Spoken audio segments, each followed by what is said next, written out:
Welkom bij Scheldemondig. Mijn naam is Jan Rubbens, presentator. En wij nodigen mensen uit in de studio met passie. En deze keer passie voor de omroep van West-Sint-Vlaanderen. En daarom zijn aangeschoven twee personen. Kees Hoek, voorzitter van RTV Scheldemond. Welkom. Dank je. André Brakman, een van de bijna oprichters van de omroep. Want de omroep bestaat 25 jaar. Ja. André, hoe is het begonnen? RTV Scheldemond is eigenlijk een voorloper vroeger van de Eterpiraat, Radio West. Oh, de Eterpiraat is de voorloper. Ja, daar is het ooit mee begonnen. Dat was begin jaren 80 in Radio West. Radio West. En die is op een gegeven moment uit de lucht gehaald, 1 of 2 keer. En toen zijn we in Walderland Oudeman, net over de grens in België. Vanuit de Appelstraat, hemelsbreed, denk ik een paar honderd meter van de grens op Belgisch grondgebied, is daar Radio West begonnen. En dat heeft, en ongeveer, na hoeveel jaar? Dat heeft daar ongeveer een jaar of 4 geduurd. Oké, dus 21 jaar geleden is die dan zo'n beetje begonnen? Nou, ik ben niet zo snel in rekenen. Ja, 25 meer 4, hè? Ja, oké, alleen RTV Scheldemond, dan kijk je naar de voorzitter. Nee, we bestaan officieel 25 jaar nu. Ja. Dus dat hele andere gebeuren zat daarvoor. Zat daarvoor nog. Oh, zat daarvoor Ja, nog? zat daarvoor nog. Oh, en hoe lang is dat ongeveer geleden dan, daarvoor nog? In 93 is de WOS, de West-Sint-Vlaamse Omroepstichting, is destijds opgericht door Flip Kemel. Oh ja, en dat was jouw voorganger, zeg maar. Ja.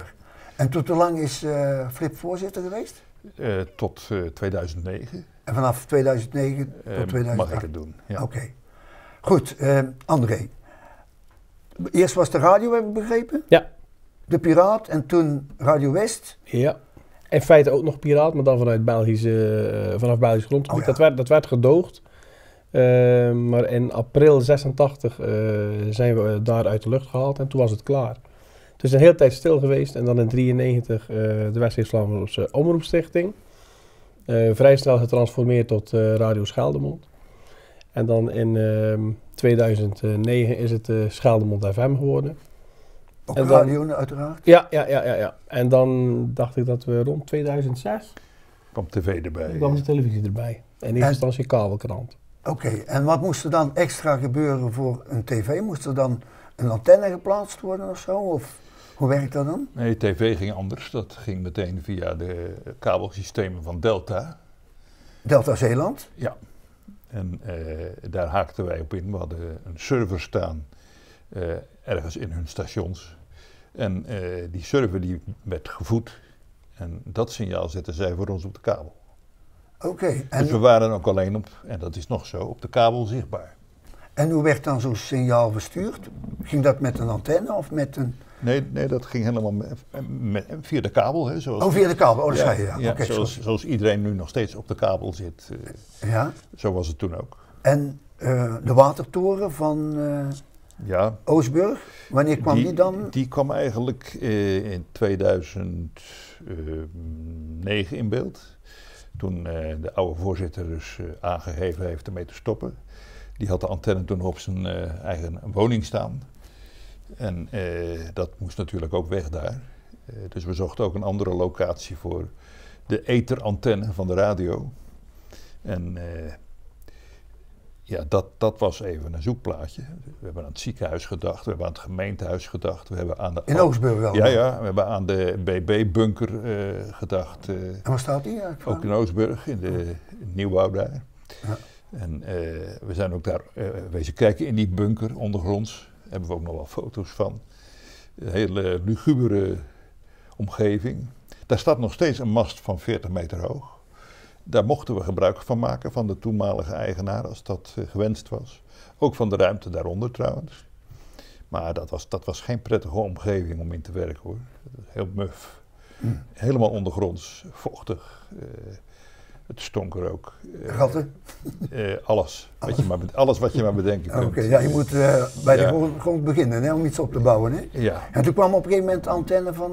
Toen kwamen we bij de watertoren terecht, bij de eigenaren. Dat was verreweg het hoogste punt. En dat is voor radiosignalen natuurlijk optimaal. Ja. En daar hebben we toen met goedvinden van de eigenaren op het uiterste puntje onze antenne kunnen plaatsen voor de radio. En daar is een filmpje van? Er is een filmpje van het moment dat wij een paar jaar geleden geprobeerd hebben die antennes te vervangen. Want antennes hebben een beperkte levensduur, zeker in het zoute klimaat waarin ze hier moeten functioneren. Dus we hebben 2 jaar geleden geprobeerd die antenne te vervangen en daar is een filmpje van. Zullen we er even naar kijken? Ja, leuk. Nou, leuk. Ja, we zijn hier in de catacomben van de Watertoren in Oostburg. De bedoeling is dat we straks helemaal op het topje, dus dat is zo ver mogelijk weg hierboven, de antenne van onze radiofrequentie 107.5 gaan vervangen. Die heeft er nu vanaf 2009 gestaan en is aan corrosie onderhevig. Dat betekent dat de opbrengst minder wordt. Met behulp van het Rope Rescue Team wordt straks het topje beklommen.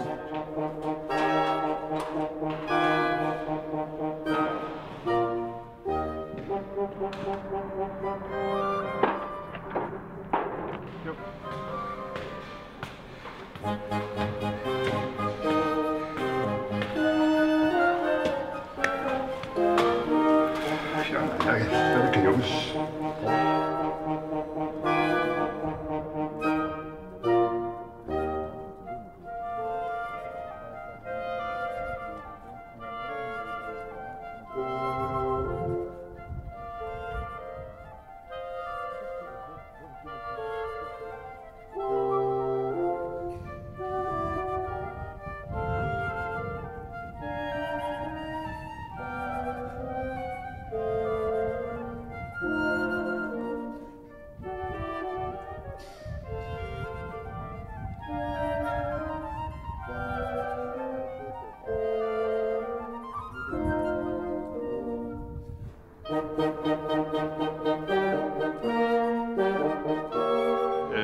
Het rescue team heeft bepaald dat het op het ogenblik echt veel te hard waait boven. We zitten hier uit de wind en toch waait het nog. Niet verantwoord om nu de mast naar beneden te doen. Dus we bergen de spullen op en op het moment dat het wel te doen is gaan we weer naar boven. Wordt het vervolgd. Duidelijk een poging, Kees. Ja, mislukte poging. Mislukte poging, Ja. maar later is het allemaal nog goed gekomen. Nou ja, je krijgt een indruk van wat er voor komt kijken. Hè. Het is echt, alles moet naar boven. Ja. En we zijn eigenlijk nadien tot de conclusie gekomen dat bovenop dat puntje ja, toch een te grote onderneming is. En toen hebben we bepaald met weer de eigenaren dat het veel handiger is om een mast op het balkon te zetten. Dat is dan weliswaar 1,15 meter lager, maar Werkt ook. werkt ook en je kunt er veel beter bij. En dat hebben we nu laten prevaleren. Helemaal goed. André, ik zag jou daar ook nog aan het werk. Ja, En je broer? en mijn broer, En Flip dan? De... Ja. Ja. die was met een kabel bezig. Ja. Om daar iets op te monteren wat er nodig is om het in de zender te kunnen plaatsen. Ah, ja. Nou, we hebben het over technische gehad, maar ik wil het toch graag over de inhoud hebben. Hoe ging dat nou vroeger met de inhoud van zo'n radioprogramma, André?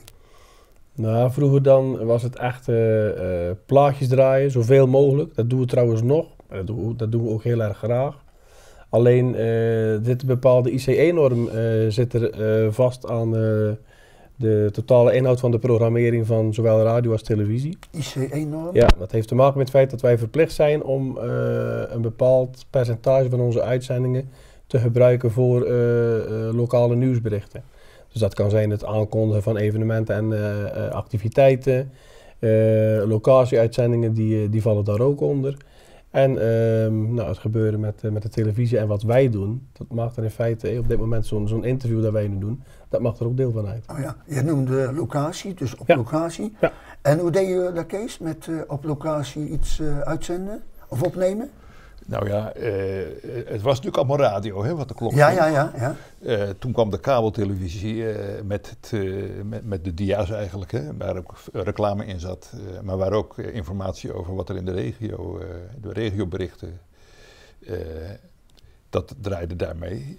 En pas vanaf 2015 zijn we met echt bewegend beeld, filmpjes, rapportages. Dus dat is toen van start gegaan. En jullie hadden ook nog een mobiele studio. Mobiele studio? Ja, André? dat is een netwoord voor een caravan. Ja.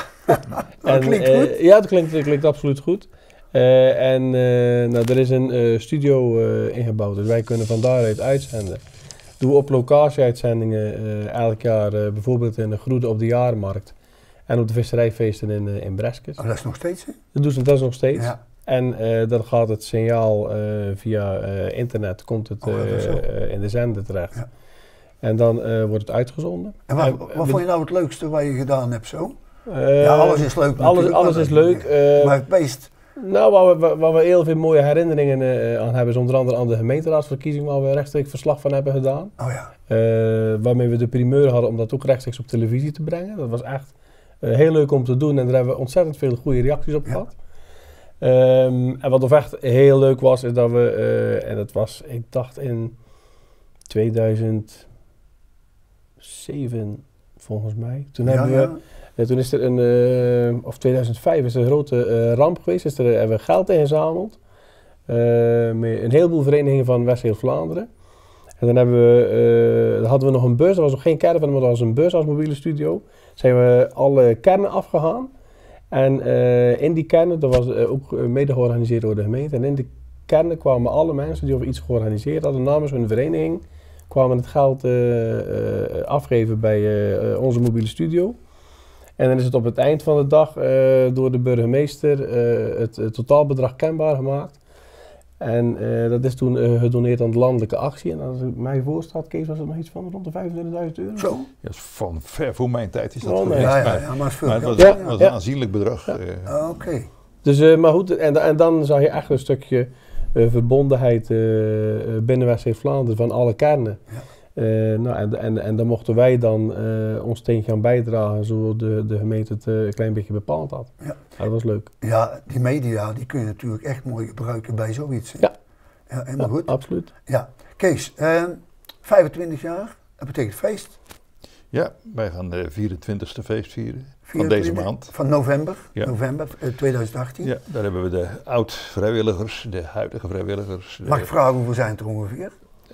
Potentieel? Potentieel, als iedereen met aanhang komt, zoals het dan heet, dan zitten we aan 130 geloof ik. Maar dat zal niet gaan gebeuren waarschijnlijk. Nee. Dus ongeveer de helft daarvan is of nu actief of en hoeveel aanmeldingen heb je? Op dit moment 40. Ja? Oh. Maar dat kan nog een paar weken duren. Hè? Oké. Nou, en wat ga je met het feest nog meer doen, zo dat je zegt 25 jaar? Nou ja, wij kijken ook vooruit natuurlijk. Ja, nou, wat zijn de vooruitzichten zo voor RTV Scheldemond? Ja, nou wat wij hopen is... Een droom. Vertel je droom. De droom? Nee, ik hou niet van dromen. Het moet werken. Dromen die werkelijkheid gaat worden. Hè? Okay, zo. Dus vooral nog veel meer vrijwilligers hebben we nodig. Vooral bij radio, zowel bij radio als voor de tv. Bij deze, wat zoek je? Wie zoek je? Mensen die techniek leuk vinden, mensen die graag iets in elkaar zetten. Dit is allemaal wat je hier om je heen ziet. Ook eigen werk. Ja, daar wil ik even op inzoomen. Hoe is deze locatie ontstaan eigenlijk? We hebben dit van de gemeente toegewezen gekregen. Dat is nog uit de tijd dat de televisietak Kikker TV heette. Oh ja, daar moet je het ook even over hebben. En dat viel toen onder de Stichting Welzijn. Die bestaat nu niet meer, dat valt allemaal onder de gemeente. Maar toen viel dat onder Stichting Welzijn. En Stichting Welzijn had een aantal lokalen hier in dit gebouwtje. Waar vroeger het Swingcollege, toen het nog groter was, gewoon les gaf. In dit gebouw? In dit gebouw, ja. En daarvoor is dit gebouw nog het basisschooltje geweest van het Hedenesse-terrein, waar vluchtelingen werden opgevangen. Dat was op een gegeven moment niet meer nodig. En toen is dit gebouwtje verplaatst naar hier. En wanneer is dat ongeveer geweest? Dat is denk ik 15 jaar geleden. Toen al. Ja, dat wist ik niet. Ja. Dus de gemeente heeft dit lokaal aan ons ter beschikking gesteld. En hoe is dan het idee ontstaan om hier een studio te maken? Nou, als je tv wil maken... Dan moet je een studio hebben. Ja, en als je dan toch die mooie ruimte hebt, ja, dan maar een beetje vertimmeren, aanpassen. En is allemaal door vrijwilligers is dit gebeurd. Ja, En, ja. nou, ziet er goed uit, hè? Prima. En zulke mensen kunnen we dus gebruiken, maar ook mensen die graag de camera of de microfoon of allebei. Want wat nog ontbreekt, en dat is toch ook wel een wens, dat is eigenlijk het journalistieke werk. Oh ja. Dat mensen op pad gaan, een verslag doen van wat er gebeurt. Ja. En dat kan een aanrijding zijn, dat kan een opening zijn. Dat doen we trouwens nu al wel, hè, dat soort dingen. Maar het mooiste zou zijn als dat ook bijna real-time kan. Hè, dat iemand nu op pad is en het is vanavond te zien. Ja, er zijn voorbeelden genoeg, hè, met wat er allemaal gebeurt natuurlijk. Hè. Ofwel een zeehondje of een brand. Er gebeurt genoeg. De kunst is alleen om daar op tijd een camera bij te krijgen. Ja. En om daar mensen bij te krijgen die dat voor radio en of tv geschikt maken. En hoe gaan jullie naar de jeugd toe? Of wij dan, om het zo maar te zeggen? Wij naar de jeugd, ja, dat doen we al. Ja. We proberen toch te werven. Zowel in het basisonderwijs als in het voortgezet onderwijs. En er is ook een groeiend klein clubje heel jeugdigen. Ik geloof dat onze jongste deelnemer nu 9 is of 10. Ja. En er zijn er nu een stuk of 6 middelbare schoolleeftijd, zeg maar ongeveer, die zo nu en dan eens wat doen voor ons. Dat was in het Kikker TV-tijd ook al het geval. Toen was dat echt de doelgroep. Is ook niet helemaal verdwenen dus. Maar je merkt dat de jeugd best eens een tijdje dat wil. Ja. Maar daarna weer eens wat anders wil. Hè. Dus er zijn er niet zo heel erg veel waar je, laten we het zeggen, een jaar of 6, 7, 8 profijt van kan hebben. Het is vaak zo dat als ze het hier geleerd hebben, gaan ze... Het was leuk, maar ik ga nou wat anders doen. Ja, of ze gaan Sluis uit, hè? West-Vlaanderen. Ja. Ja. En André, hoe zie jij de toekomst? Heb jij nog leuke dingen te vermelden? Die zegt van, dat zou ik ook nog eens graag willen aanpakken? Nee, ik denk dat we op dit moment redelijk goed draaien. Kijk, we houden ook alle opties open op het gebied van internet. DAB, dus digitale uitzending van radio. Alleen het is net even de vraag, wanneer is het juiste moment? Wanneer is de tijd daar? Dat zijn vaak zaken die of je maar 1 keer goed kan doen. Dus ja, dan is net eventjes, dat gebeurt dan vaak in goed overleg met het bestuur, van ja, wanneer dient de mogelijkheid zich aan? Wanneer komt die trein voorbij en springen we erop? Ja. En financieel, Kees, wil je het daar ook nog even over hebben? Of, ja, financieel moeten wij denk ik toch onze dank uitspreken. Klinkt dat dan gewichtig? Ja, nee, maar dat mag toch? Maar onze dank uitspreken richting de adverteerders die ons al jarenlang steunen. En de gemeente die eigenlijk veel meer doet dan nodig is. Ja. Of dan ze strikt genomen via de wet moeten doen. Ja. En dat is natuurlijk een unieke situatie die wij graag koesteren. Ja. Daar zijn we ze heel dankbaar voor. Ja, heel mooi. Locom, dus de lokale omroepen. Ja. Er zijn cursussen van, heb ik begrepen. De Olon heeft die, hè? Olon, ja, sorry. Ja, Olon. Ja. Ja. Nou, die hebben we gevolgd in Bergen op Zoom toen. Ja. Heel veel van geleerd. Ja. Kom ik op het volgende punt. Samenwerking. Ja. Met Olon, met Radio Terneuzen, Omroep Hulst. Ja.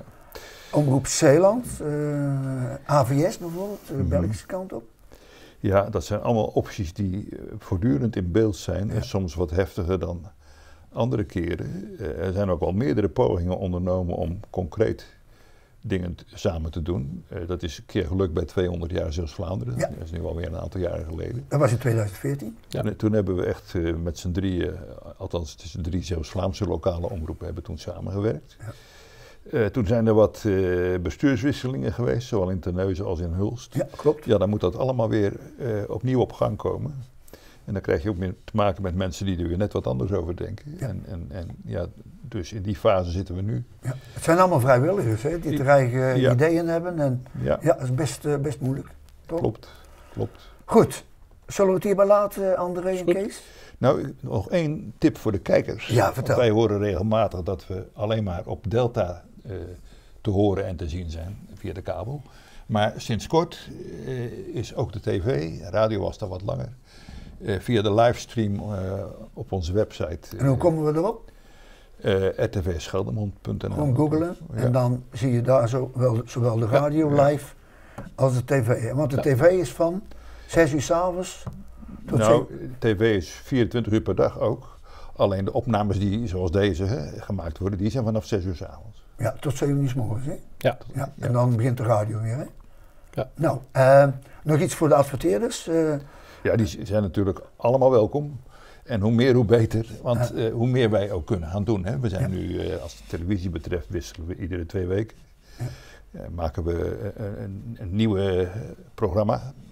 En we willen dat graag naar wekelijks verhuizen. En liefst nog naar dagelijks, maar goed. Anderen krijgen daar miljoenen voor en dan lukt dat net. Wij moeten het met iets minder doen. Ja, het is maar je kunt met vrijwilligers toch een heel eind komen. Ja, zo in Bern of Zoom hebben ze een aantal omroepen samengevoegd. En die hebben een hele mooie studio. Ik ben er geweest. Maar misschien, wie weet. Bijna zo mooi als deze. Hé Jan? Iets groter. Oké. Kees en André, zullen we het daarbij laten? Is goed, Jan. Ja, maar goed, hè. Nou, beste kijkers. Ik denk dat jullie genoten hebben. Passie voor omroep. RTV Scheldemond. Blijf kijken, want we hebben heel leuke programma's. En we gaan 24 november de boter tegen de zon gooien. Ja. Ken je die uitdrukking? Nee. Dat is een Brabantse uitdrukking. Nee. Dat het groot feest is. Ja. Kees, hartelijk dank. Jan. Jan, dankjewel. Dankjewel, hè.